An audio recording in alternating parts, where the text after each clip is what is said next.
Sweet 16 by Billy Idol on my fantasy playlist at number 25, the week of July 4th, 1987. How you doing, Mr. DJ? Back doing the countdown. Fantasy playlist, one of the many fantasy playlists I've compiled over the years, starting in 1979, actually.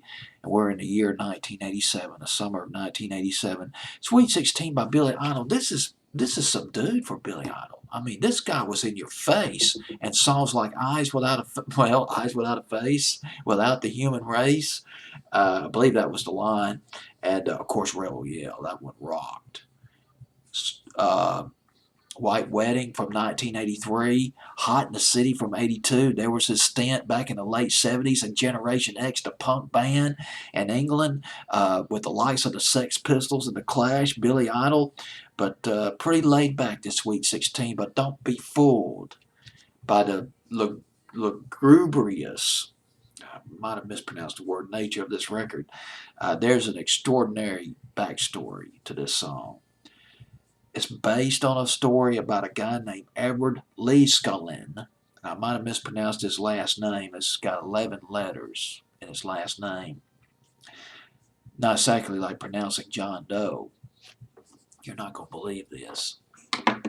Lee Scullin was dumped by his fiancée, Agnes Scuff, or it might have been Agnes Scuff's, the day before they were married.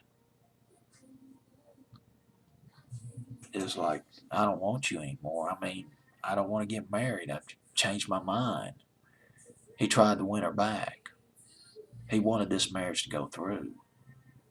But you won't believe how he tried to win her back. He built a monument for Agnes, made out of coral. This was in Florida, Homestead, Florida. A monument made out of coral. He carved the furniture out of coral for this monument. And for 25 years, he carved huge boulders into this edifice, into this monument. It was a ruthless. Ruthless is ROOFLESS. The way I'm talking, it sounds like I'm saying ruthless, but it's ruthless.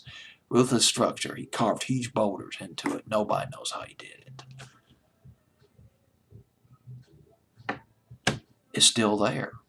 Billy Idol visited the site himself back in the 80s. And he mentioned it in his autobiography. And by the way, if you're into Billy Idol, I recommend his autobiography, which came out in 2014. It's really a good read. Read it about a few months ago. Sweet 16 by Billy Idol coming in at number 25.